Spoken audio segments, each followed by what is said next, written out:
19 বছর ধরে গীতার হাজবেন্ড কৃষ্ণা বিজয় মিসিং। এয়ারফোর্সের রুলস অমান্য করে সে গিয়েছিল দেশের জন্য লড়তে, আর এরপর থেকেই তার আর কোনো খোঁজ পাওয়া যায়নি। সবাই হাল ছেড়ে দিলেও তার বন্ধু ওম এখনও তাকে খুঁজে যাচ্ছে। শেষ পর্যন্ত ওম কি তাকে খুঁজে পাবে? আর কি এমন হয়েছিল তার সাথে? আদৌ কি সে বেঁচে আছে, নাকি দেশের জন্য শহীদ হয়ে গেছে? এই সব প্রশ্নের উত্তর জানব আজকের গল্প স্কাই ফোর্সে। গল্পের শুরুতে কিছু ইনফরমেশন দেয়া হয়, যেখানে ব্যাকগ্রাউন্ডে একজন বলছিল যে 1947 সালে ব্রিটিশ রুল শেষ হতেই ভারতের ভাগ হয়ে যায়। তারপরেই পাকিস্তান অনেকবার চেষ্টা করে কাশ্মীর নিয়ে টানাটানি করতে, কিন্তু সেই সমস্ত অ্যাকশনের কঠিন জবাব দিয়েছিল ইন্ডিয়ান ফোর্স। তারপর আসে 1965 সাল। তখন এই ঘটনাকে কেন্দ্র করেই দুই দেশের মধ্যে লড়াই শুরু হয়ে যায়। পাকিস্তানের প্রেসিডেন্ট আইয়ুব খান মনে করত আমেরিকার থেকে পাওয়া অ্যাডভান্সড অস্ত্র দিয়ে খুব সহজেই ইন্ডিয়াকে হারিয়ে দিতে পারবে। তখন পাকিস্তানকে শিক্ষা দিতে এই লড়াইয়ে ভারত যোগ করে ইন্ডিয়ান এয়ারফোর্সকে, যার ফলে ইন্ডিয়ান এয়ারফোর্স পাকিস্তানের সমস্ত পরিকল্পনা একেবারে শেষ করে ফেলে। পাকিস্তানের অনেক এলাকা হারিয়ে ফেলার কারণে আইয়ুব খানও যুদ্ধবিরতির জন্য রাজি হয়ে যায়। তো যুদ্ধ সেখানে শেষ হয়ে যাওয়ার পরও 1971 সালে বাংলাদেশের সাথে আবারও নতুন করে যুদ্ধ লেগে যায়, আর পাকিস্তান তাই ইন্ডিয়ান এয়ারবেজে আক্রমণ শুরু করে। এবার দৃশ্য পরিবর্তন হয়, আর আমরা দেখি 1971 সাল 3 ডিসেম্বরের সময়, যেখানে অমৃতসর এয়ারবেজে বোম ছোড়া হচ্ছিল, তাও আকাশ পথ থেকে। তো তারপরই সেখানে একজন পাকিস্তানি এয়ারক্রাফট পাইলটকে গ্রেফতার করতে সক্ষম হয় ইন্ডিয়ান এয়ারফোর্স। পরে ইন্ডিয়ান এয়ারফোর্স কল করে তাদের গ্রুপ ক্যাপ্টেন কুমার ও মাহুজাকে। কুমার তো এই নিউজ পাওয়ার সাথে সাথে চলে আসে পাকিস্তানি কমান্ডার আহমেদ হোসেনের সাথে দেখা করতে, আর আহমেদকেই তারা ওই এয়ারক্রাফট থেকে ধরে নিয়ে এসেছিল আর এখানে বন্দি করে রেখেছে। এবার তো কুমার এসে তার পরিচয় দেয়, আর আহমেদও তার পরিচয় জানায়। কুমার তখন বলতে থাকে, আপনাদেরকে এই অ্যাটাক করা ছাড়া অন্য কিছু করার পরিকল্পনা ছিল? একদম সত্যি করে বলবেন। আহমেদ বলে, দেখুন, আপনি হয়তো যুদ্ধের নিয়ম ভুলে গিয়েছেন। আমাদের নিয়মে পড়ে না এই ব্যাপারে কিছু বলার, তাই আমি কিছুই বলতে পারবো না। কুমার এটা শুনে বলতে থাকে, তো আপনি গ্যালেন্ট্রি অ্যাওয়ার্ড পেয়েছিলেন তাই না? আহমেদ বলে, হ্যাঁ, পাকিস্তানি গ্যালেন্ট্রি অ্যাওয়ার্ড, সিতারায় জুররাত 1965। কুমার বলে, কিন্তু 65 যুদ্ধ তো আপনি হেরে গিয়েছিলেন, তো আপনার দেশ কি হেরে যাওয়া লোকদেরকেও মেডেল দেয়? ব্যাপারটা খুবই অদ্ভুত নয় কি? আচ্ছা বাদ দিন, 7 সেপ্টেম্বর সারগোদার অ্যাটাক মনে আছে? আহমেদ বলে, হ্যাঁ, অবশ্যই মনে আছে, কেন মনে থাকবে না? তখন তো আমি সেখানেই পোস্টেড ছিলাম। সেই সময়ের সবকিছু বেশ ভালো করেই মনে আছে, কিন্তু আমার মনে হচ্ছে আপনি 6 সেপ্টেম্বরের রাতটা ভুলে গিয়েছেন। আপনি কোথায় পোস্টেড ছিলেন? কুমার জানায়, আদমপুর, জালান্দার। আহমেদ এটা শুনে বলে, ও তাহলে আপনিই ছিলেন সেই আদমপুরের দ্য টাইগার, যার নাম তখন খুব রটেছিল। আপনার সাহসের আসলে তারিফ করতে হয়, আপনি তো সারগোদা পর্যন্ত এসে পড়েছিলেন। কুমার বলে, এসব বাদ দিন, আপনি এটা বলুন, সিতারায় জুররাত অ্যাওয়ার্ড কেন পেয়েছিলেন? আহমেদ জানায়, আমি এটা পেয়েছিলাম আপনাদের ইন্ডিয়ান একটা এয়ারক্রাফট শেষ করার জন্য, সেজন্যই আমাকে পুরস্কৃত করা হয়। যাক, তো এখান থেকে দৃশ্য পরিবর্তন হয়, আর আমরা এবার দেখতে পাই 1965 সাল, যেখানে কুমার তার বাইকে করে আদমপুর আসছিল। কুমার বলে, এটা আদমপুর, আর এখানেই আমার সাথে প্রথম দেখা হয় স্কোয়াড্রন লিডার টিকে বিজয়ার সাথে, যার মনে ছিল প্রচন্ড দেশভক্তি এবং ইন্ডিয়ান এয়ারফোর্সের প্রতি অনেক সম্মান। সে দেশের জন্য যে কোনো কিছু করতে রাজি ছিল, এক মুহূর্ত সে চিন্তাও করত না। আর তার এই শক্তি দিয়েই সে 1965 সালের যুদ্ধের মোড় বদলে রেখে দিয়েছিল। তো এরপরই কুমার আসে তার টাইগার স্ট্রিমের কাছে। তাদেরকে কুমার বলতে থাকে, গর্বের সাথে আকাশ ছোঁয়া আমাদের আদর্শ, আর দেশকে রক্ষা করা আমাদের দায়িত্ব। ট্রেনিংয়ে আপনারা ফ্লাইং স্কিলসের সাথে সাথে ভ্যালু, সাহস, সম্মান, বিশ্বস্ততা এবং বীরত্বেরও প্রদর্শন করবেন। শুধুমাত্র এতটুকুই আশা করি আমরা আপনাদের থেকে। তো আপনারা কি আমাদের এই আশার পাশে দাঁড়াতে পারবেন? আমাদের আশাকে পূর্ণ করে দেখাতে পারবেন?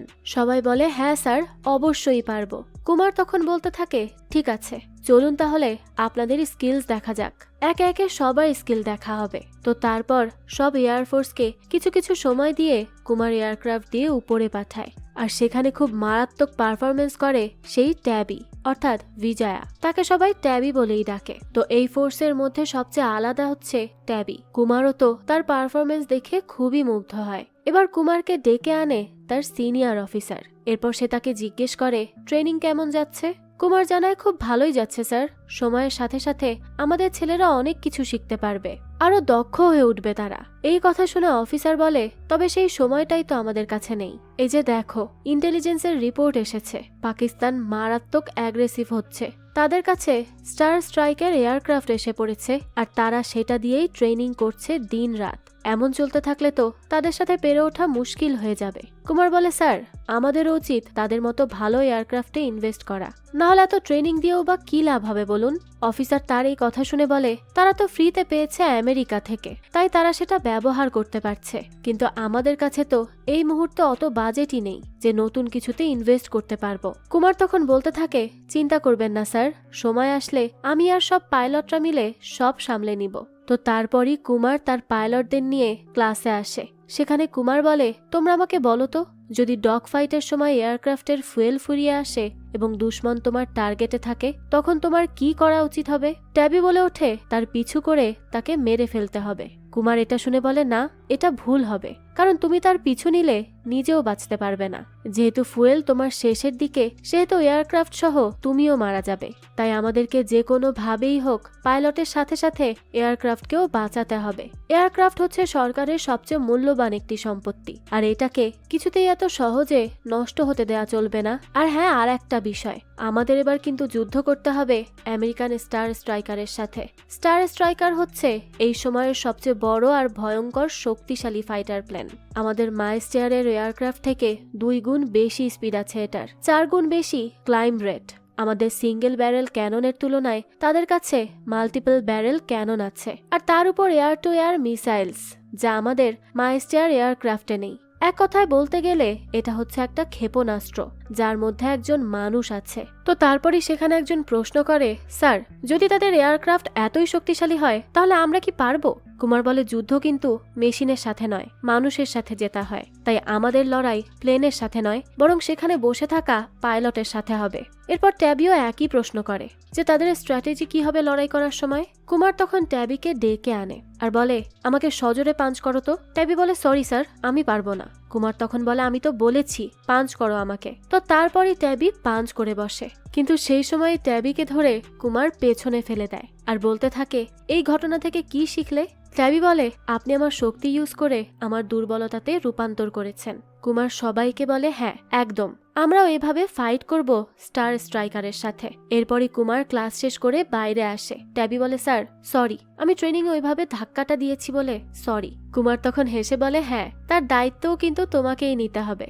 এখন তো তুমি বাবা হতে চলেছ, তোমার মেয়ে হলে সেও তোমার মতো সেরা একজন পাইলট হবে, কারণ আমার কাছে তুমি সবচেয়ে বেস্ট পাইলট। অর্থাৎ বোঝাই যায় কুমার ট্যাবির উপর অনেক বেশি ইমপ্রেসড। তো ট্যাবি বলতে থাকে, স্যার আমার যদি মেয়ে হয় তাহলে সে হবে ইন্ডিয়ার প্রথম ফাইটার পাইলট। কুমার বলে, আচ্ছা ঠিক আছে, এখন বলো তো তোমার স্ত্রী গীতা কেমন আছে? ট্যাবি জানায়, আছে তো ভালোই, কিন্তু বেকার সব চিন্তা করে। আপনি তো জানেনই তার অভ্যাস কেমন, সারাক্ষণ আমাকে নিয়েই চিন্তায় থাকে। কুমার এসব শুনে বলে, আচ্ছা এক কাজ কর, তাকে একবার আমাদের বাড়ি নিয়ে আয়, আমি প্রীতিকে বলবো, সে তাকে বুঝিয়ে দিবে। তো এই প্রীতি হলো কুমারের স্ত্রী। যাক, তো ট্যাবি তখন কুমারকে থ্যাঙ্কস জানায়। তারপরই বাড়ি গিয়ে কুমার প্রীতিকে বলে, প্রীতি তুমি একটু তাড়াতাড়ি রেডি হয়ে যাও তো, কারণ মনু আসলো বলে। প্রীতি তখন জিজ্ঞেস করে, মনু? কুমার বলে, আরে সরি, ট্যাবি। প্রীতি তখন বলতে থাকে, ট্যাবিকে তোমার কাছে মনুর মতো মনে হয় তাই না? কুমার বলে, হ্যাঁ, সেই একই সাহস, একই জোশ আর একই রকম চালচলন। আজ যদি মনু জীবিত থাকতো তাহলে আমার থেকেও ভালো পাইলট হতো। প্রীতি এটা শুনে বলতে থাকে, হতো কি, তোমার ভাই তো তোমার থেকে ভালো পাইলট ছিল, তার মানে এই মনু ছিল কুমারের ছোট ভাই, আর সে এখন ট্যাবির মধ্যেই তার ছোট ভাই মনুকে দেখতে পায়, তাই তো সে তাকে এত স্নেহ করত। যাক, তো কুমারও এবার তার ভাইয়ের প্রশংসা করে। এরপর বলতে থাকে, আচ্ছা শোনো, গীতা আসছে, তো তাকেও একটু বুঝিয়ে দিও তো, সে যেন এত চিন্তা না করে, এমনিতেই প্রেগনেন্ট, এর মধ্যে এত চিন্তা করলে আরো বেশি শরীর খারাপ করবে। প্রীতি বলে, হ্যাঁ হ্যাঁ তুমি যাও, আমি লিপস্টিকটা দিয়েই আসছি, ঠিক আছে? তো এবার কিছুক্ষণ পরই দেখা যায় সেখানে ট্যাবি আর গীতা আসে। গীতাকে দেখেই তো প্রীতি খুব খুশি হয়, আর ট্যাবি কুমারকে একটা জিনিসও গিফট করে আর বলে, আমি এটা আমার বাবাকে সব সময় দিতে চেয়েছিলাম, কিন্তু বাবার পর যদি আমি কাউকে বেশি রেসপেক্ট করে থাকি বা যার থেকে আমি অনেক কিছু শিখেছি, সেই মানুষটা হচ্ছেন আপনি স্যার। তো স্যার এটা খুলে দেখুন না। কুমার বলে, না এটা আজ খুলবো না, আমি এই বোতল সেদিন খুলবো যেদিন তুমি প্রমাণ করবে তুমি বেস্টের থেকেও বেস্ট। ট্যাবিও তখন হেসে বলে, আমি আপনাকে আশাহত করব না স্যার, আমি আমার সর্বোচ্চটা দেওয়ার চেষ্টা করব। কুমারও তখন বলে, আমি জানি ট্যাবি, তুমি অবশ্যই করবে। এদিকে গীতা প্রীতিকে বলে, একটা অদ্ভুত চিন্তা সবসময় আমাকে বিরক্ত করে। প্রীতি জিজ্ঞেস করে, কেমন চিন্তা বলো তো? গীতা জানায়, আসলে ট্যাবিকে নিয়ে চিন্তা হয়। সে যে কোনো সময় সামনে গিয়ে যুদ্ধে নামতে পারে, তার কোনো ভয় ডর নেই, দেশের জন্য সে সবকিছু করতে পারে। প্রীতি বলতে থাকে, গীতা, একজন সোলজারের স্ত্রীকে তার চেয়েও বেশি স্ট্রং থাকতে হয়, তবেই তো সে দেশের জন্য সামনে গিয়ে ভয়হীনভাবে লড়তে পারবে। গীতা তখন বলতে থাকে, যদি তার কিছু হয়ে যায় তখন আমি কি করব দিদি? সেই সময়ই কুমার এসে বলে, আমি যতদিন আছি তার কিচ্ছু হবে না, আমি ওয়াদা করছি। তো এরপর তারা সবাই মিলে সেখানে বেশ ডান্স করছিল। তখনই সেই সিনিয়র অফিসার আসে আর তাদের ডেকে বলে এই মুহূর্তে জেনারেল কলের রেসপন্স করতে। তাই সাথে সাথেই কুমার এবং ট্যাবি সেখান থেকে চলে যায়। নিউজে বলা হচ্ছিল আকনোর সেক্টরে পাকিস্তান আজ আবারও হামলা করার চেষ্টা করছিল, আর সেখানে তারা ইন্ডিয়ান 4 জন এয়ারফোর্সকে মেরেও ফেলেছে।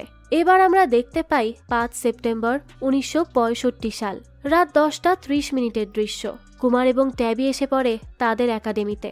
সেখানে আসার পরই তার সিনিয়র অফিসার বলতে থাকে, তুমি আর তোমার একজন সাথী পাইলট কাল বর্ডার চেক করতে যাবে, আর সেখানে গিয়ে তাদের অ্যাক্টিভিটিতে নজর রাখবে, এরপর আমাকে এসেও রিপোর্ট করবে। কুমার তখন এসে ট্যাবিকে বলে, কাল আমার সাথে তুমি যাবে, আর বাকিরা দূর থেকে আমার অর্ডার ফলো করবে। তো এবার পরদিনই 6 সেপ্টেম্বর সকাল 8:50 দিকেই কুমার এবং ট্যাবি বেরিয়ে পড়ে। তারা দুজনই পাকিস্তানের বর্ডারের আশেপাশে যায় আর গিয়ে দেখে সেখানে কিছু তো তারা করছে। তাই কুমার বলে, কাছাকাছি যাও ট্যাবি, আর গিয়ে ছবি তোলো, দেখতে হবে এরা আসলে কি করতে চাইছে। ট্যাবি বলে, স্যার আমাদের তো অনুমতি নেই বর্ডার ক্রস করার। কুমার তখন বলে, অনুমতি আছে তো, তবে নিজের রিস্কে। এবার তো ট্যাবি কুমারের অর্ডার অনুযায়ী সেখানে গিয়ে ছবি তুলে ফেলে, যেখানে পাকিস্তান অনেক অস্ত্রশস্ত্র জমিয়ে রাখছে বর্ডারের পাশেই। ওই সময় পাকিস্তানি অফিসাররা দেখে ফেলে ইন্ডিয়ান এয়ারফোর্সদের। তারা তো সাথে সাথে অ্যাটাক করা শুরু করে দেয়। তবে ট্যাবি আর কুমার বর্ডারের এই অ্যাটাক থেকে বাঁচলেও পাকিস্তানি অফিসাররা এবার ছোড়ে মিসাইল, আর সেটা ট্যাবিকে প্রায় মেরেই দিচ্ছিল। তখনই তাকে কোনো মতে বাঁচিয়ে নেয় কুমার। সে মিসাইলকে কনফিউজ করার জন্য নিজে ইচ্ছে করে দূরে আর একটা বিস্ফোরণ ঘটায়, তাই ট্যাবি বেঁচে যায়। এবার ফিরে আসার পরই ট্যাবি বলতে থাকে, স্যার থ্যাঙ্কস, আজ তো আমি ভেবেছিলাম মারাই যাব, কিন্তু আপনি আমার জীবন বাঁচিয়ে দিলেন।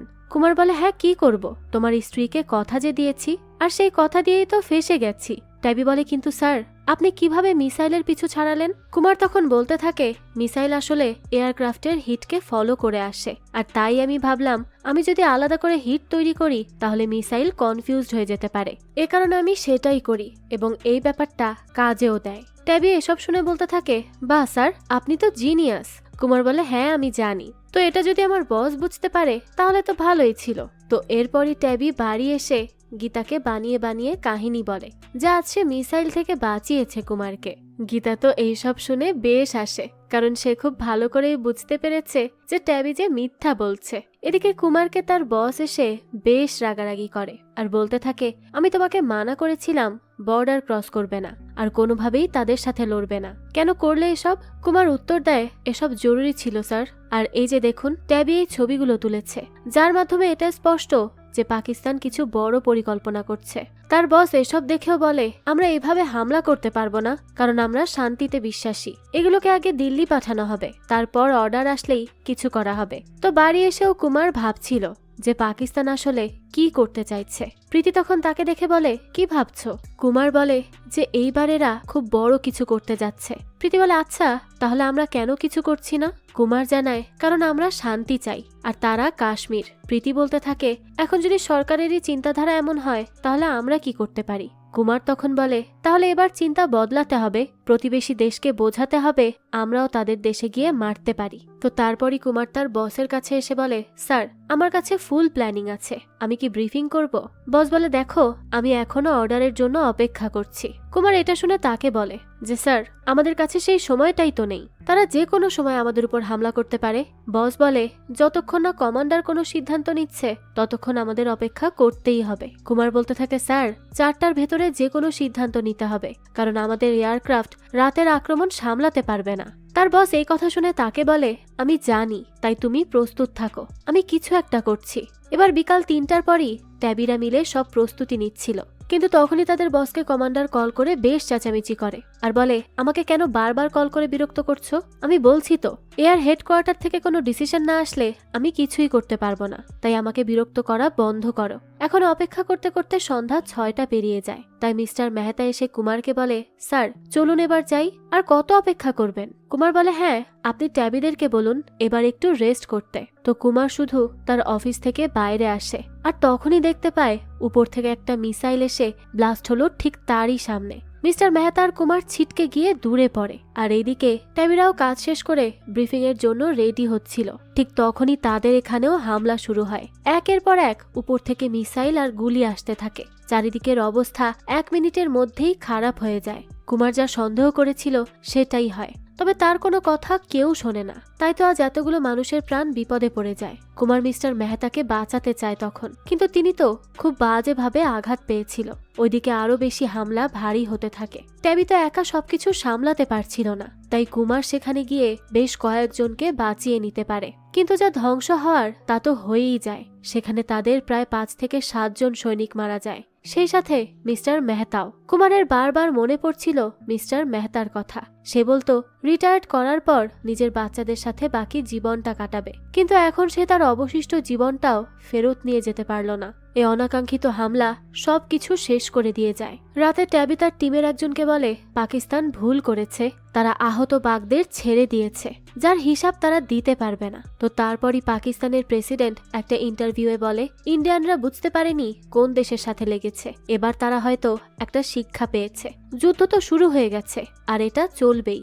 এই নিউজ পাওয়ার পরই হেডকোয়ার্টার থেকে এয়ার মার্শাল আর্জুনকে বলা হয় যে কাল সকাল হতেই যেন পাকিস্তানের বেশিরভাগ এয়ারবেস ধ্বংস হয়ে যায়। তারা কাশ্মীর চায় যখন, তাহলে তাদের কাশ্মীর পাওয়ার শিক্ষাটাও এবার দিতেই হবে। তো এই অর্ডার পাওয়ার পরই কুমারকে তার বস বলে, টাইগার্স এবার সময় এসেছে পাকিস্তানকে শিক্ষা দেওয়ার। কাল সকাল হতেই তোমরা সবাই অ্যাটাক করবে পাকিস্তানের এয়ারবেসে, আর সবার টার্গেট থাকবে তাদের স্টার স্ট্রাইকার এয়ারক্রাফট ধ্বংস করা। কুমার বলে, স্যার আমার মনে হয় না তারা স্টার স্ট্রাইকার এইখানের কোনো জায়গায় রেখেছে, আর এই কথাটা আমি প্রেসিডেন্টের একটা কথা থেকেই বুঝতে পেরেছি। প্রেসিডেন্ট নিজেই বলেছে তাদের স্টার স্ট্রাইকার এসে ফিরে যেতে সময় নিয়েছে মাত্র 30 মিনিট। তাহলে এর থেকে বোঝা যাচ্ছে এই স্টার স্ট্রাইকার এসেছিল পাকিস্তানের মাঝামাঝি কোথাও থেকে। তার বস বলে, কোথা থেকে আসতে পারে বলে ভাবছো? কুমার বলে, সারগোদা থেকে, কারণ এই এয়ারবেস পাকিস্তানের সবচেয়ে সিকিউরড এয়ারবেস, এখানে সহজে আক্রমণ করা অসম্ভব, তাই তারা নিশ্চিতভাবেই এখানে সেগুলো জমিয়ে রেখেছে।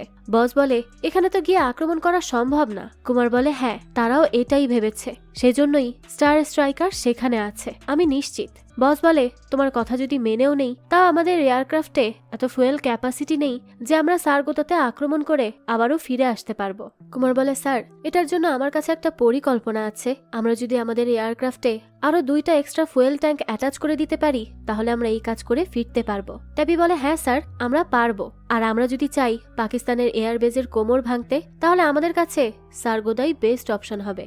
বস বলে, কিন্তু তাও এটা খুব রিস্কি হয়ে যায়। ট্যাবি বলে, স্যার এই সময় আমরা যদি রিস্ক না নেই, তাহলে আমাদের জন্য সবচেয়ে বড় রিস্ক হয়ে যাবে, আর এই মিশনে মারা যাওয়ার সম্ভাবনাই বেশি। ট্যাবি আরো বলে, নিজের দেশের জন্য কেউ মরে না, শহীদ হয়। কুমার তখন বলতে থাকে, ট্যাবি চুপ করো, আর স্যার আমি বলছি আমরা পারবো। এবার তার বস তাকে একটু সুযোগ দিয়েই দেয়, তবে ট্যাবিকে কুমার স্ট্যান্ড বাই পজিশনে রাখে, সে তাকে সামনে গিয়ে যুদ্ধে আসতে দেয়নি। কুমারকে এসে তখন ট্যাবি বলে, স্যার পাকিস্তানি ফোর্স আমাদের দেশের ভেতরে এসে মেরে গেল, আর যখন ফাইট ব্যাক করার সেই সুযোগ আমাদের হাতে এসেছে, তখন আপনি আমাকে ফাইট ব্যাক করা থেকে দূরে রাখছেন। একবার শুধু বলে দিন এটা কি আপনার সিদ্ধান্ত নাকি অন্য কারো। কুমার বলে, চুপ থাকো আর এখান থেকে যাও, আমার কোনো প্রয়োজন নেই তোমাকে কোনো কিছু ব্যাখ্যা দেওয়ার। ট্যাবির এরপর খুব মন খারাপ হয়, তাই সে গীতাকে কল করে বলে, আমি আজকের দিনের জন্য দিন রাত পরিশ্রম করেছি, ট্রেনিং করেছি, যাতে করে একদিন নিজের দেশের জন্য লড়তে পারি, কিন্তু আজ তো স্যার আমার থেকে সেই সুযোগটাই কেড়ে নিলেন। গীতা বলে, কেড়ে নিলেন কোথায়? হতে পারে স্যার যা সিদ্ধান্ত নিয়েছেন তা ভালোর জন্যই নিয়েছেন। ট্যাবি এরপরই কল রেখে চলে আসে ক্লাসে। সেখানে টাইগার্সদের কুমার বলে, তোমরা সবাই নিশ্চয়ই জানো পাকিস্তান কি করেছে।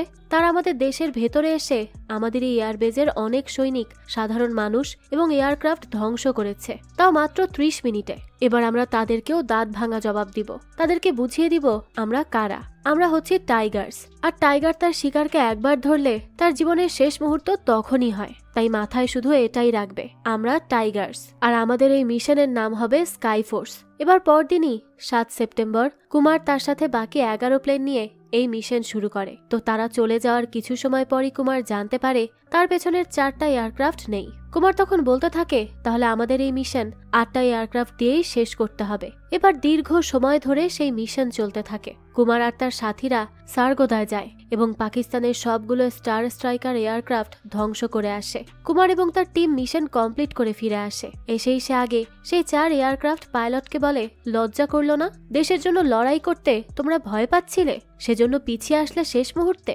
তখন তারা বলে, স্যার প্রথমে আমরা যখন টেক অফ করতে যাচ্ছিলাম তখন হঠাৎ করেই রানওয়েতে ডাস্ট ক্লাউড বেড়ে যায়, আমরা কিছুই দেখতে পারছিলাম না। তখনই সেখানে ট্যাবি এসে আমাদেরকে হেল্প করে, না হলে আমরা তো সেখানেই শেষ হয়ে যাচ্ছিলাম। এরপর তো ফ্লাই করার পরই রেডিও সাইলেন্ট ছিল আর কোনো নেভিগেশন লাইটও ছিল না, যার ফলে আমরা লেট হয়ে যাই আপনাদের সাথে কানেক্ট করতে। Sorry sir. আর স্যার 12 নম্বর এয়ারক্রাফট ফ্লাই করতে পারিনি কিছু টেকনিক্যাল সমস্যার জন্য, সেটা ট্যাবিই ছিল যে আপনাদের সাথে সেখানে লড়েছে। তো কুমার এটা শুনে বলে, কি? তাকে আমি কি বলেছি আর সে কি করেছে? একটা কথাও আমার শোনে না ছেলেটা। তো তারপরই কুমার আসে তার বস লরেন্সের কাছে। লরেন্স বলে, কুমার তুমি কেন ট্যাবিকে স্ট্যান্ড বাইতে রেখেছিলে? তুমি কি জানো না ট্যাবি সব সময় রুলস ভাঙার উপরেই থাকে, আর এখন তো সে মারাত্মক কাজ করে ফেলেছে। সে ড্যামেজ এয়ারক্রাফট নিয়েই মিশনে গিয়েছিল, তাও অনুমতি ছাড়া। এর মধ্যেই প্রীতি কুমারকে কল করে আর জিজ্ঞেস করতে থাকে, ট্যাবি কোথায়? কুমার বলে, কেন কি হয়েছে? প্রীতি বলতে থাকে, আরে তাকে পাঠাও দ্রুত, গীতার তো লেবার পেইন শুরু হয়েছে।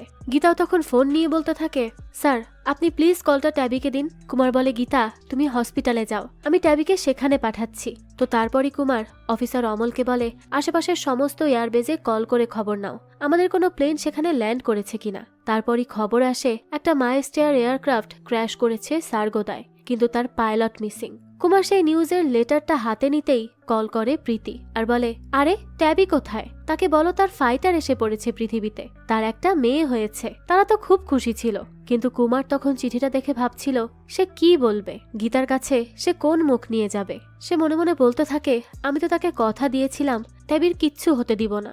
এই নিয়েই তার মনটা খুব খারাপ হয়ে যায়। তারপরই দেখা যায় ইন্ডিয়া এবং পাকিস্তানের যুদ্ধ সমাপ্ত হয়। আর কুমার তখন মনে মনে বলছিল, আমি প্রথমেই আমার ছোট ভাই মনুকে হারিয়ে ফেলেছি, কিন্তু এখন আবার ট্যাবিকে হারাতে পারবো না। আমার জন্য তো একটা মিশন শেষ হয়েছে, তবে এখন আর একটা মিশনের শুরু হলো, অর্থাৎ ট্যাবিকে খোঁজার মিশন। এভাবেই কেটে যায় 4টা মাস। আজ কুমারকে সম্মানিত করা হয় সারগোদা মিশন সাকসেসফুলি কমপ্লিট করার জন্য। তো তারপরই কুমারকে তার এক সিনিয়র অফিসার বলে, তোমাকে অভিনন্দন কুমার, তোমার টাইগার্স টিমকে সম্মানিত করা হয়েছে। কুমার তখন বলে, স্যার শুধুমাত্র একজন বাদে, টিকে বিজয়া অর্থাৎ ট্যাবি, সে এখন পর্যন্ত মিসিং। আর আমরা এইভাবে আমাদের একজন পাইলটকে ছাড়তে পারি না। আমাদের উচিত পাকিস্তানের সরকারকে প্রেসার দেওয়া যেন তারা তাকে খুঁজে বের করে। সিনিয়র অফিসার বলে, আমি তোমার আবেগের জায়গাটা বুঝতে পারছি, সে তোমার কাছের, তাই বেশি খারাপ লাগছে তোমার, কিন্তু ডিউটি আর পার্সোনাল লাইফ আলাদা রাখার চেষ্টা করো প্লিজ। ট্যাবি এবার যা করেছে তা খুব খারাপ করেছে, সে সমস্ত রুলসের বাইরে কাজ করেছে। তো তারপরই কুমার আসে গীতার বাড়ি। গীতা তখন কুমারকে বলে, অভিনন্দন স্যার, আপনাদের সবাইকে সম্মানিত করা হয়েছে। কুমার বলে, থ্যাঙ্কস। তখন গীতা জিজ্ঞেস করে, আর ট্যাবি? সেও তো দেশের জন্যই মিশনে গিয়েছিল তাই না? কিন্তু মনে হচ্ছে আপনারা তাকে ভুলে গিয়েছেন। কুমার বলে, না গীতা, এরকম কিছুই নয়। গীতা তখন বলতে থাকে, তাহলে আর কি রকম বলুন তো? এত দিন হয়ে গেছে, কেউ তাকে খুঁজে বের করার চেষ্টা কেন করছে না? তখন কুমার গীতাকে শান্ত করে আর বলতে থাকে, খুব জলদি তাকে বের করা হবে, তুমি চিন্তা করো না। গীতা এটা শুনে জিজ্ঞেস করে, আর কবে স্যার? 4 মাস চলে গেল, আর কবে আসবে সে? আমাকে কেন এই মিথ্যা আশাগুলো দিচ্ছেন? আপনিই তো বলেছিলেন সে আপনার ভাইয়ের মতো, আপনি তার কিচ্ছু হতে দিবেন না। বলেছিলেন তো স্যার, তাই না? আর আমি আপনার সেই কথাগুলোকেই বিশ্বাস করে নিয়েছিলাম। কুমার তখন বলে, দেখো আমি তো আমার সর্বোচ্চ চেষ্টা করছি। এটা শুনে গীতা বলে, চুপ করুন স্যার, আপনারা প্লিজ চলে যান। আমি এরকম মিথ্যা কথা আর শুনতে চাই না। আপনি প্রতিদিন এসে আমাকে একটা আশা দিবেন, কিন্তু পরদিন আমি সেই আশার সমান কিছুই পাবো না। এরকম জীবন আমি চাই না। আমি আর এই মিথ্যা নিয়ে বাঁচতে পারবো না। তাই এবার আসলে ট্যাবির খবর নিয়ে তবেই আসবেন, আর না হলে আসার কোনো প্রয়োজন নেই। প্লিজ চলে যান। এবার দৃশ্য আসে বর্তমানে, যেখানে কুমার আহমেদকে জিজ্ঞেস করে, তুমি যে মাইস্টার এয়ারক্রাফটের ব্যাপারে বলেছ সেটা কবে তুমি শাটডাউন করেছিলে মনে আছে? মানে ডেটটা কত তারিখ ছিল? তো যদি উত্তর দিতে না চাও তাহলে কোনো সমস্যা নেই, তোমাকে কেউ জোর জবরদস্তি করবে না। তখনই আহমেদ বলে, 7 সেপ্টেম্বর 1965, সকাল 6:12 বাজে তখন। সেদিন আমি কিভাবে ভুলতে পারি? কুমার বলে, কেন, কি হয়েছিল?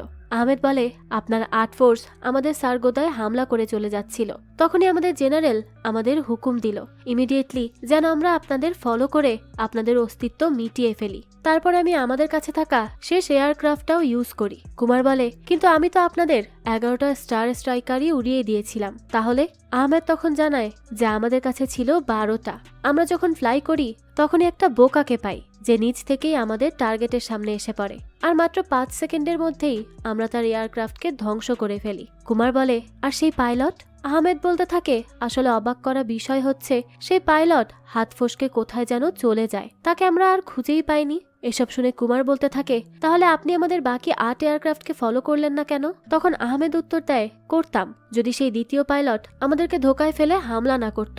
কুমার তখন অবাক হয়ে যায় আর জিজ্ঞেস করে, 1 মিনিট, দ্বিতীয় পাইলট মানে কার কথা বলছেন? আহমেদ তখন বলতে থাকে, দেখুন আমি অনেক কথা বলেছি, আর বলতে পারবো না। তার কাছ থেকে এই কথা শুনে কুমার তাকে একটু ভয় দেখানোর জন্য বলতে থাকে যে আমরা যদি এখন আপনাকে মিসিং বলে সবাইকে জানিয়ে দেই তাহলে জানেন আপনার ফ্যামিলির সাথে কি হবে? আপনার ফ্যামিলির পুরো জীবন কেটে যাবে আপনাকে খুঁজতে খুঁজতে। কিন্তু আমরা সেরকম কিছুই করব না, কারণ আমরা বিশ্বাস করি আমাদের শত্রুদেরও সম্মান দেওয়া উচিত, কারণ আমরা যে ইউনিফর্ম পরি তার কালার আলাদা হলেও অর্থ কিন্তু একই হয়। তাই আশা করব একদিন আপনারাও সেটা বুঝতে পারবেন।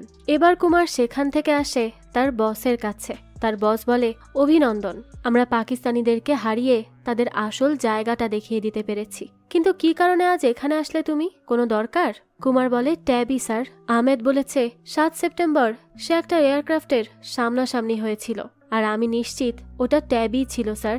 তাই আপনি যদি আপনার রিপোর্টটা চেঞ্জ করেন তাহলে আমি ট্যাবির কেস আবারও ওপেন করতে পারবো। তার বস এটা শুনে বলে, আরে সে মিথ্যা কাহিনী বলছে যেন আমরা বিশ্বাস করি, আর আমাদের সরকার তারপর ট্যাবির মুক্তির জন্য তাদের সরকারের কাছে হাতে পায়ে পড়ে। তুমিও কি এই আহমেদের কথা বিশ্বাস করছো? কুমার বলে, দেখুন স্যার, যদি ট্যাবির ফিরে আসার চান্স 1%ও হয়ে থাকে তাহলে আমি বিশ্বাস করব স্যার। তার বস বলে, তাহলে আমি প্রুফ ছাড়া রিপোর্ট বদলাবো না, তাই আগে সেটা আনো, তারপর যা করার করব, এর আগে নয়। এরপরই কুমার তার সাথের কয়েকজন টিম মেম্বার নিয়ে বসে আলোচনা করতে। সে বলে, ট্যাবি নিশ্চিতভাবে সেখানে পৌঁছেছিল 6:10 দিকে, আর আহমেদ বলেছে 6:12তেই একজনকে শাটডাউন করেছে। তারপর আরেকজন বলে, তাহলে এটা অন্য দ্বিতীয় পাইলটের কাজ নয়, এটা ট্যাবেরই কাজ ছিল।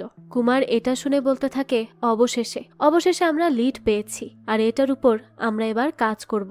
এরপরে কুমার আসে গীতার কাছে। গীতা বলে, স্যার ট্যাবির কোনো খবর পেলেন? কুমার বলে, দেখো গীতা, একজনকে পেয়েছি যে শেষবারের মতো ট্যাবিকে দেখেছে।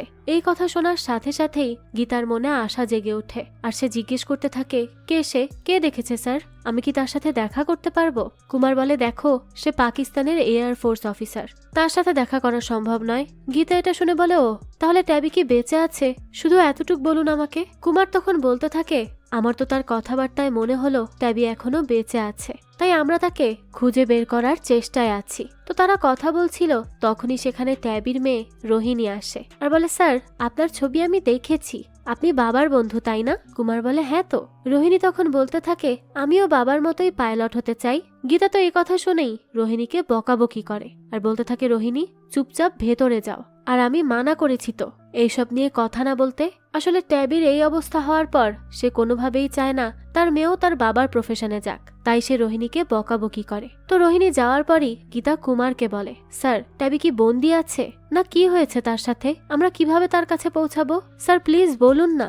কুমার তখন বলে, গীতা, আমাদের হাতে এই প্রথম কোনো লিড মিলেছে, তাই আমি চেষ্টা করব আহমেদকে দিয়ে তার সরকারের উপর প্রেসার ক্রিয়েট করতে, যেন তারপর তারা কিছু একটা করে। গীতা বলতে থাকে, প্লিজ স্যার, কিছু একটা করুন। প্রীতি তখন গীতাকে বলে, আশা রাখো গীতা, ভালো কিছুই হবে। তারপরই কুমার তার কাজে লেগে পড়ে। 6 বছর পর ট্যাবির ব্যাপারে এই প্রথম কোনো খবর পেয়েছে সে, তাই যে করেই হোক ট্যাবিকে খুঁজে বের করাই এখন তার একমাত্র লক্ষ্য হয়ে ওঠে। তারপরে কুমার কিছু ইনফরমেশন নিয়ে আসে সিনহা স্যারের কাছে, আর তাকে বলতে থাকে, স্যার, আহমেদের বলা পাইলটের সাথে ট্যাবির এয়ারক্রাফট এবং সময় ম্যাচ করছে, কিন্তু লরেন্স স্যার আমার কথা মানতে রাজি হচ্ছেন না। এখন আপনিই কিছু করতে পারেন, প্লিজ একটু চেষ্টা করুন। সিনহা স্যার বলে, আচ্ছা ঠিক আছে, আমি একবার চেষ্টা করব।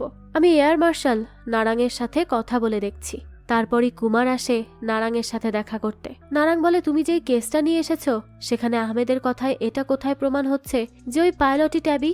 দেখো, সিনহা স্যার রিকোয়েস্ট না করলে আমি এই কেস নিয়ে কথাই বলতাম না, কারণ এখানে কথা বলার মতো কিছুই নেই। তাই প্লিজ তুমিও এই কেস নিয়ে আর পড়ে থেকো না। আর এভাবে তো 6টা বছর হয়ে গেছে, তাই এবার অন্তত এর থেকে মুভ অন করো। এসব শুনে তো কুমারের মনটাই খারাপ হয়ে যায়। এরপরই সে বাড়ি চলে আসে আর প্রীতিকে বলে, তারা চাইছে আমি যেন মুভ অন করি, এই কেস যেন ছেড়ে দিই। কাল তারা আহমেদকেও পাকিস্তানে ফেরত পাঠাবে, সেই তো আমার শেষ আশা ছিল। আমি এখন কি করব বলো তো? প্রীতি বলতে থাকে, তুমি তোমার পাইলটদেরকে কি বলো সব সময়? যে তুমি ততক্ষণে হার মানো না যতক্ষণ না তুমি কুইট করো। তাহলে আর আহমেদ তো কাল যাবে, এখনো তো সে যায়নি, এর মধ্যেই কিছু করো। তো এরপরই আহমেদ যাওয়ার সময় কুমার বলে, আমি তো তোমার যাওয়ার জন্য সাইন করেছি, কিন্তু তোমার সত্য এখনো অসম্পূর্ণ। যাওয়ার আগে কিছু বলবে কি? আহমেদ তখন বলে, দেশের প্রতি বিশ্বস্ততা এবং ডিউটির প্রতি দায়িত্ববোধ থেকে যা বলার ছিল তা আমি বলেছি, আর কিছুই বলার নেই। ঠিক তখনই একজন রিপোর্টার কুমারকে বলে, স্যার, পাকিস্তানি ফোর্সকে ধরার পরও ছেড়ে দেওয়া হচ্ছে, এই নিয়ে কি বলবেন? এর উত্তরে কুমার বলে, দেখুন, যুদ্ধ শেষ, আর যারা এখানে আটকে ছিল তাদের ফিরিয়ে দেওয়ার মাধ্যমে ওই দেশের কিছু ফ্যামিলির অপেক্ষার অবসান ঘটবে। তাদের কষ্টের সময় শেষ হয়ে মুখে হাসি ফুটে উঠবে, তাই তারা নিশ্চয়ই খুব হ্যাপি হবে তাদের প্রিয়জনকে এতদিন পর পেয়ে। আমি এতটুকুই বলবো। আহমেদও যাওয়ার সময় কুমারের এই কথাগুলো শুনে যায়। মনের কোথাও গিয়ে এই কথাগুলো তার লাগে। তো কুমার তারপর তার অফিসে এসে সব জিনিসপত্র গুছিয়ে নেয়, কারণ সে আজ হেরে গেল। সে ট্যাবিকে ফিরে পাওয়ার শেষ আশাটাও আর ধরে রাখতে পারল না। গীতারও দিন কাটতে থাকে ট্যাবির পথ চেয়েই।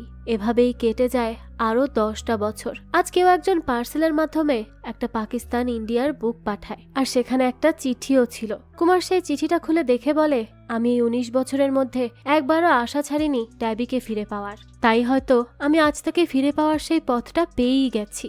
আসলে এই বইয়ের মধ্যেই সে একটা লিড খুঁজে পেয়েছিল। তারপরে সে প্রেসিডেন্টকে একটা চিঠি লেখে আর বলে, মাননীয় প্রধানমন্ত্রী, 1965 সালে স্কাইফোর্স মিশনের সময় আমাদের একজন পাইলট হারিয়ে যায়, যার নাম টিকে বিজয়া। তারপর আমাদের অনেক চেষ্টার পরও আমরা তাকে আর খুঁজে পাইনি। আমি এই কেস সম্পর্কিত সমস্ত ডকুমেন্ট এবং একটা বুক পাঠাচ্ছি। আমি আশা করব আপনি এই বিষয়ে একটা স্টেপ নেবেন। তো প্রেসিডেন্ট এইসব পাওয়ার পর একাই ইনকোয়ারি করার আদেশ দেয় সিনিয়র অফিসারকে, আর পরে সেই অফিসার কুমারের একজন টিম মেম্বারকে বলে এই কেসটা সমাধান করতে, কারণ এই ট্যাবি তো এখন মাথা ব্যথা হয়ে উঠেছে। তো সেই মেম্বার বলে, স্যার, আমরা এই কেসে কুমার স্যারকে জয়েন করাতে পারি, কারণ তিনি তার সম্পূর্ণ জীবন এই কেসের পেছনেই পার করেছেন। উনার কাছে অনেক রিসার্চ থেকে থাকবে। তো এরপরই সেই মেম্বার আসে কুমারের কাছে, যাকে কুমার ককরোচ বলে ডাকত। তো অফিসার বলে, স্যার, আপনি এতগুলো বছর যা চাইছিলেন অবশেষে তা আবারও রিওপেন হচ্ছে, তাও শুধুমাত্র আপনার জন্য। আর আমি জানি আপনি এই কেসে হেল্প করতে পারবেন। আমি আপনার পাশেই আছি, যা প্রয়োজন হবে আমি করব। কুমার তখন বলতে থাকে, মিস্টার চ্যাটার্জি, আমি কিছু জায়গার নাম লিখে দিয়েছি, এগুলোতে আমাকে পার্সোনালি যেতে হবে। মিস্টার চ্যাটার্জি বলতে থাকে, স্যার, একটা কথা বলি? কুমার বলে, হ্যাঁ বলো। তো এরপর চ্যাটার্জি বলে, আমি আরো আগে থেকেই জানতাম যে আমি জেলাস ফিল করি ট্যাবিকে নিয়ে, কারণ সে অবশ্যই আমার থেকে খুব ভালো ছিল তার কাজে। আজ সে এখানে নেই, কিন্তু আমি ফিল করছি আমাদের একটা পার্ট মিসিং। তাই প্লিজ স্যার, এবার অন্তত তাকে খুঁজে নিন। তারপরে দেখা যায় কুমার বিভিন্ন দেশে গিয়ে অনেক গুরুত্বপূর্ণ মানুষের সাথে কথা বলে, অনেক কিছুই সে খোঁজ করে, আর অবশেষে চলে আসে ইনকোয়ারি কমিশন ডে। সেখানে কুমার এসে কতগুলো ডকুমেন্ট সব ইনকোয়ারি অফিসারদের সামনে রাখে। প্রথমেই একজন অফিসার লরেন্সকে প্রশ্ন করে, স্যার, টাইগার্সদের সেই মিশনের জন্য যে সম্মানী দেওয়া হয় তার মধ্যে একমাত্র টিকে বিজয়া কেন মিসিং ছিল? লরেন্স বলে, স্যার, টিকে বিজয়া একটা অবাধ্য পাইলট ছিল। সে তার কমান্ডারের আদেশ অমান্য করে সেদিন নিজ ইচ্ছায় শত্রুদের এলাকায় চলে যায়। সে ওভার কনফিডেন্ট ছিল যে সে সব পারবে। আর এরকম একজন পাইলটকে সম্মানিত করে আমি সামনের জেনারেশনের জন্য ভুল এক্সাম্পল সেট করতে চাই না। তো তারপরই সেখানে আর একজন অফিসার কুমারকে বলে, আপনি তো পুরো ওয়ার্ল্ড ট্যুর করে আসলেন এই এক কেসের পেছনে, তো কি পেলেন এইসব করে? কুমার বলে, হ্যাঁ আমি করেছি ওয়ার্ল্ড ট্যুর, আর সেখানে আমি এই বুকের লেখকের সাথে মিট করি। তো সেই লেখক কুমারকে বলে, আমি সত্যি ওই পাইলটকে অনেক রেসপেক্ট করি। আমি লিখেছিলাম একটা বই, কিন্তু পাকিস্তানিদের জন্য সেটা পাবলিশ হয়নি। কুমার এটা শুনে বলে, আপনি কি এটার অরিজিনাল ম্যানুস্ক্রিপ্ট আমার সাথে শেয়ার করবেন? লেখক তখন জানায় যে এটা তো অনেক বড় চাওয়া। কুমার বলে, হ্যাঁ স্যার আমি জানি, কিন্তু যদি এই হেল্পটা করেন তাহলে আমার কাজে খুব ভালো হতো। তো বর্তমানে কুমার ইনকোয়ারি অফিসারদের বলে, সেই লেখক তার একটা পেজে ইন্ডিয়ান মাইস্টারের কথা বলেছে। এক ইনকোয়ারি এখানে হচ্ছিল, তো আর একটা ইনকোয়ারি আমেরিকাতে হচ্ছিল 1975 সালে। তারা ভাবছিল কিভাবে একটা সাধারণ এয়ারক্রাফট তাদের ভবিষ্যৎ জেনারেশনের শক্তিশালী এয়ারক্রাফট স্টার স্ট্রাইকারকে ধ্বংস করলো। তো এরপর দেখা যায় কুমার মিস্টার বেনের সাথে দেখা করে আর বলতে থাকে, আপনি কি বলতে পারবেন কিভাবে আপনার স্টার স্ট্রাইকার ধ্বংস করা হয়েছিল? মিস্টার বেন জানায়, আসলে সেই ইন্ডিয়ান পাইলটের ফ্লাইং করার ট্যালেন্ট ছিল অনেক, এবং সে খুব বুদ্ধিমানের সাথে কাজও করেছিল, যার ফলে তার কাছে শক্তি কম থাকলেও তার কাজ ঠিকই হয়ে যায়। কুমার এনকোয়ারি অফিসারদের বলে, তারা বুঝতে পারে স্টার স্ট্রাইকারকে হিটের মাধ্যমে কনফিউজ করা যেত, তাই তারা তারপর তাদের এই সমস্যার উপর কাজ করে এবং স্টার স্ট্রাইকারকে মডিফাই করে। অর্জুন বলে, অসম্ভব ব্যাপার, কিন্তু ট্যাবি এসব করলো কিভাবে? কুমার বলে, এই উত্তরও আমি ট্যাবির থেকেই পেয়েছি। অফিসাররা তখন বলতে থাকে, তার মানে তুমি দেখা করেছিলে ট্যাবির সাথে? এবার ফ্ল্যাশব্যাকে দেখা যায় কুমার আসে পাকিস্তানে আহমেদের সাথে দেখা করতে। আহমেদ বলে, আমি সেদিন আপনাকে কিছু বলতে পারিনি ভাই, কিন্তু আপনি ঠিক বলেছেন, আমাদের শত্রুদেরও সম্মান দেওয়া উচিত। তো সেদিন যখন আপনারা সারগোদা আক্রমণ করে ফিরছিলেন, তখন সেখানে আসে একটা ইন্ডিয়ান এয়ার ফোর্সের অফিসার। আমাদের মিসাইলের 100% ক্ষমতা ছিল হিট দেখে এয়ারক্রাফট ধ্বংস করার, তাই আমরা ভাবি হয়তো সেই পাইলট মারা গেছে, তাই আমরা তার বাকি সাথীদের ধরতে সেদিন চলে যেতে থাকি। তবে আমি যে দ্বিতীয় পাইলটের কথা আপনাকে বলেছিলাম, সেই পাইলট আসলে অন্য কেউ ছিল না, বরং সেই প্রথম পাইলটই ছিল। আমি ভেবেছিলাম সে মারা গেছে, কিন্তু সে হঠাৎ কিভাবে ফিরল আমি বুঝতে পারিনি। সে তো এবার আমাদের পেছনেই পড়ে যায়, ফলে আমি আপনাদের ছেড়ে তাকে মারতে যাই। এবার আমি দেখলাম একটা সামান্য এয়ারক্রাফটকে সেই পাইলট এমনভাবে ফ্লাইং করাচ্ছিল যেন আমাদের স্টার স্ট্রাইকার তার সামনে খেলনা। তো আসলে ট্যাবি কুমারের বলা কথাটাকেই কাজে লাগিয়েছিল। সে বলেছিল যে মিসাইলকে কনফিউজ করা যায় আলাদা কোনো হিট তৈরি করে, আর সে এভাবেই অন্য জায়গায় শুট করে হিট করে এবং সেই মিসাইল কনফিউজড হয়ে সেখানে গিয়ে ব্লাস্ট করে। এভাবেই ট্যাবি অনেকবার আহমেদকে ধোকা দিয়ে বেঁচে যায়। আহমেদ তখন কুমারকে বলে, আপনার বন্ধু খুব ভালো একজন পাইলট ছিল, তার জবাবই হয় না। সে যদি আমার শত্রু দেশের পাইলট না হতো তাহলে তো আমি তার থেকে অবশ্যই ফ্লাই করা শেখার চেষ্টা করতাম। আর জানেন, শেষ পর্যন্ত সেই পাইলট হার মানেনি। তার এয়ারক্রাফট যখন সম্পূর্ণভাবে তার সাপোর্ট ছেড়ে দেয়, তখন আমি তার উপর শুট শুরু করি, আর সে তার জীবনের শেষ নিঃশ্বাসের সুযোগটাও নিয়ে নেয়। তার এয়ারক্রাফট দিয়ে সে স্টার স্ট্রাইকারকে হিট করে, যার ফলে আমার হাতের শেষ স্টার স্ট্রাইকারটাও ধ্বংস হয়ে যায় এবং বিজয়াও নিচে পড়ে গিয়ে ব্লাস্ট হয়। বর্তমানে কুমার ইনকোয়ারি অফিসারদের বলে, বিজয়া সেই পাইলটের থেকে বেঁচে ফিরেছিল, কিন্তু সে আমাদের পেছনে পড়ে থাকা মৃত্যুর সামনে নিজে এসে দাঁড়িয়েছিল। আমি জানাতে চাইছি, বিজয়া অর্থাৎ ট্যাবি চাইলেই বাঁচতে পারত, ফিরেও আসতে পারত, কিন্তু সে আমাদের জন্য আসেনি। এখানে আহমেদের বয়ান রেকর্ড আছে, আপনি চাইলে শুনে নিতে পারেন। আর স্যার, আপনি তো ট্যাবিকে বললেন অবাধ্য পাইলট। হ্যাঁ, সে যদি অবাধ্য না হয়ে সেদিন সমস্ত নিয়ম মানত, তাহলে আজ যাদেরকে বীর চক্র দিয়ে সম্মানিত করেছেন সেই টাইগার্সরা ফিরতেই পারত না। সে অবাধ্য পাগল সবকিছু হয়েছে নিজের দেশকে ভালোবেসে, আর আমি তার জন্য সেদিনও প্রাউড ফিল করতাম, আর আজও প্রাউড ফিল করছি। সে তার দেশপ্রেমের কারণে আজ নিজেকে স্যাক্রিফাইস করেছে স্যার, আর আমার এটাই আপনাদেরকে জানানোর ছিল, যেন আমাকে আর তার সম্পর্কে খারাপ কিছু শুনতে না হয়। তখনই সেখানে তার বস লরেন্স বলে, আম সরি, আমি তো ট্যাবিকে বীর চক্র দিয়ে সম্মানিত করতে পারিনি, কিন্তু আজ মহাবীর চক্র দিয়ে তাকে সম্মানিত করার রিকোয়েস্টটা করব। এবার এই খবর তো গীতাও পায়, বেচারির এতদিনের অপেক্ষার আজ অবসান হয়েছে। এরপরে গীতা ট্যাবির মহাবীর চক্র গ্রহণ করে। সরকার গীতার কাছে ক্ষমা চায় এই দেরির জন্য।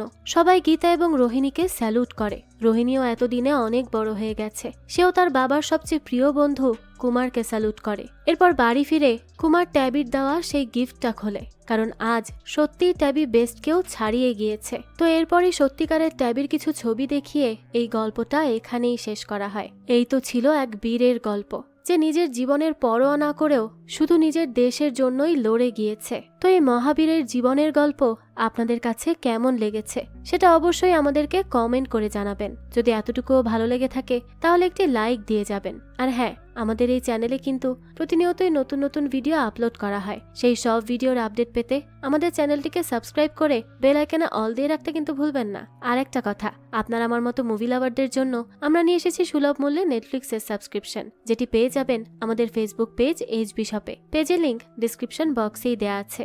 আজকে তাহলে এই পর্যন্তই, আবারও হাজির হব নতুন কোনো ভিডিও নিয়ে। সেই পর্যন্ত সবাই ভালো থাকবেন আর আমাদের চ্যানেলের সাথেই থাকবেন। ধন্যবাদ।